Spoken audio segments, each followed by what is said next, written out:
हमारा गौरव, हमारा अभिमान, हमारे माननीय मुख्यमंत्री राजस्थान श्री भजनलाल शर्मा जी। आपसे अनुरोध अपना उद्बोधन हमें प्रदान करें।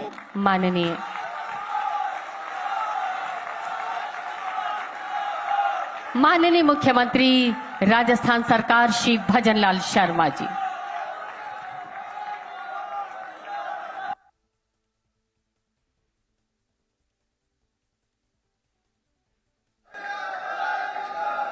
भारत माता की, भारत माता की, भारत माता की।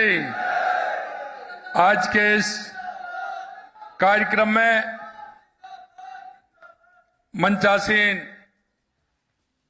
मंच पर विराजमान केंद्र सरकार में कानून और न्याय एवं संसदीय कार्य मंत्री सम्मानीय अर्जुन राम जी मेघवाल साहब, केंद्रीय कृषि एवं किसान कल्याण राज्य मंत्री श्री भागीरथ चौधरी जी, पार्टी के हमारे वरिष्ठ नेता पूर्व प्रदेश अध्यक्ष हरियाणा के प्रभारी श्री सतीश पूनिया जी, हमारी जयपुर की लोकप्रिय सांसद श्रीमती मंजू शर्मा जी, मुख्य कार्यकारी अधिकारी शाश्वत शर्मा जी, मुख्य महाप्रबंधक बीएसएनएल राजस्थान विक्रम मालवीय जी, अतिरिक्त महानिदेशक दूरसंचार मुकेश चौहान जी और इस कार्यक्रम में आए सभी भाई और बहनों, डिपार्टमेंट के सभी अधिकारीगण, सबसे पहले तो मैं आप सभी का वंदन करता हूं, अभिनंदन करता हूं, आप सभी को नमस्कार करता हूं। आज हम बीएसएनएल के 25 साल पूरे होने का उत्सव मना रहे हैं। यशस्वी प्रधानमंत्री श्री नरेंद्र मोदी जी के कर कमलों से पूरे भारत में 92,633 4G टावरों का उद्घाटन होने जा रहा है। मैं इसके लिए देश के यशस्वी प्रधानमंत्री नरेंद्र मोदी जी को बहुत बहुत बधाई देता हूं।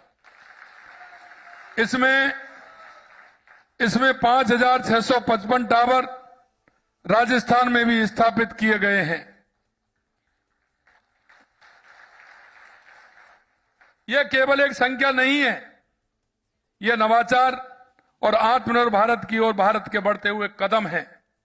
आपके सामने यह बताते हुए गर्व होता है कि बीएसएनएल का पूरा 4G स्टैक स्वदेशी है, जिसे हमारे देश के संस्थान और कंपनियों ने विकसित किया है। आज भारत दुनिया के उन 5 देशों में शामिल हो गया जिन्होंने पूरी तरह से स्वदेशी 4G तकनीकी विकसित कर ली है। इसकी तकनीकी इतनी उन्नत है कि अब 4G टावर सॉफ्टवेयर द्वारा 5G में अपग्रेड किए जा सकते हैं। मित्रों, एक समय था जब दुनिया भारत को सबसे कम टेली डेंसिटी वाले देशों की सूची में रखता था, लेकिन टेलीफोन कनेक्शन के लिए वेटिंग लिस्ट और रिश्वत पहचान बन गई थी। जब भी कहीं जाते थे तो टेलीफोन बड़ी सिफारिश से मिलता था। हमें ध्यान है, हम सांसदों का पत्र लेते थे, उसके बाद टेलीफोन का कनेक्शन हमें मिलता था। लेकिन देश के यशस्वी प्रधानमंत्री नरेंद्र मोदी जी के नेतृत्व में आप देखते हैं कि एक दिन में आप अप्लाई करिए और उसी दिन आपको 2 घंटे में उसका टेलीफोन का कनेक्शन आपको मिल जाएगा। 90 के दशक में एक तरफ दुनिया इंटरनेट से जुड़ रही थी, वहीं भारत में डायल अप इंटरनेट भी काफी देरी से आया। और आपने देखा होगा, उससे पहले देश के अंदर दूरसंचार विभाग में कितना बड़ा घोटाला हुआ, वो भी आप सब जानते हैं। ये जो हमारा दूरसंचार इतना दुनिया में सबसे आगे मान सकते थे हम, लेकिन उसमें कांग्रेस की सरकार ने घोटाला करके इसको बिल्कुल पीछे ढकेल दिया। ये कांग्रेस की सरकार ने किया।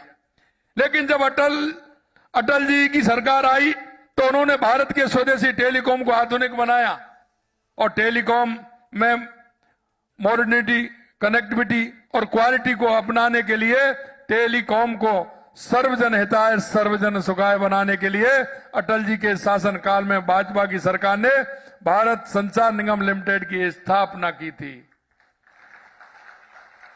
गांधी जयंती से एक दिन पूर्व 1 अक्टूबर 2000 बीएसएनएल ने अपना कार्य शुरू किया था।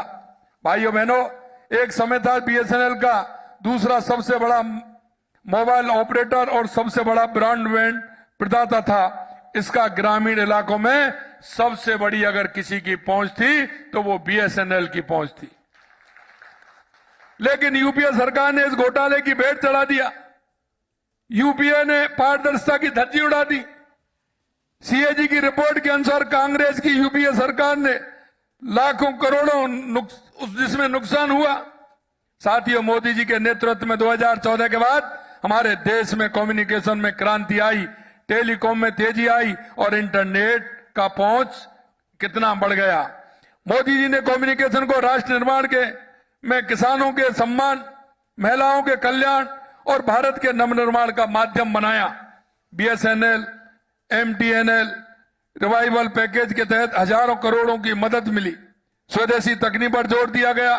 आज डिजिटल भारत निधि परियोजनाओं के माध्यम से बीएसएनएल और अन्य दूरसंचार सेवा प्रदाता 27,106 गांवों में 4G कनेक्टिविटी ला रहे हैं। 18,903 टावर पहले ही तैयार हो चुके हैं और जो 26,000 से ज्यादा गांवों को कवर करते हैं।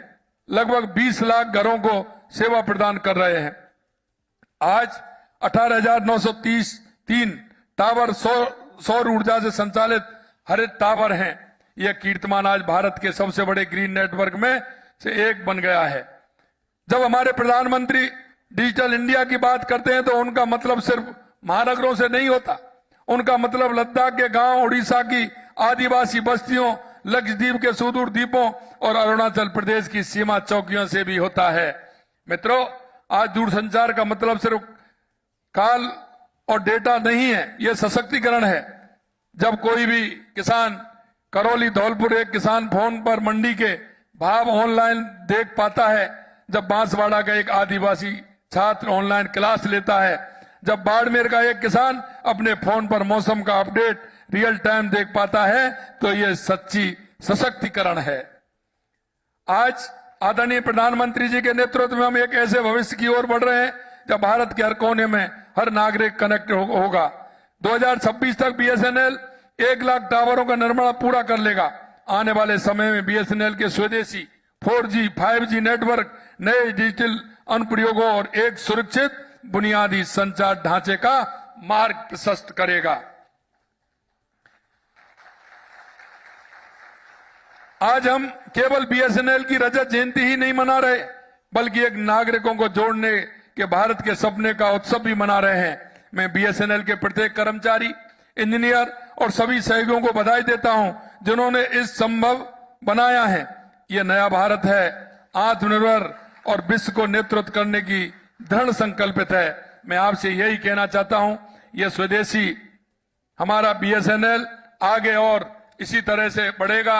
मैं सभी हमारे बीएसएनएल के अधिकारियों को, कर्मचारियों को बहुत बहुत साधुवाद देना चाहता हूं और देश के यशस्वी मंत्री प्रधानमंत्री नरेंद्र मोदी जी को इस बात के लिए कि उन्होंने गांव का, ढाणियों का ख्याल रखते हुए हमारे बीएसएनएल को बढ़ाते हुए उसको सुविधा देने का काम किया और आगे और कर रहे हैं। इसके लिए भी मैं उनको बहुत बहुत बधाई और साधुवाद देता हूं।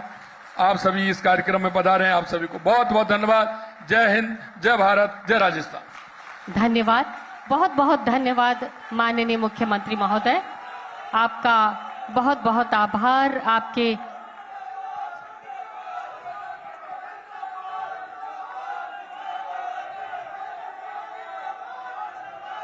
आपके इस उत्प्रेरण और आपके इस उद्बोधन के लिए।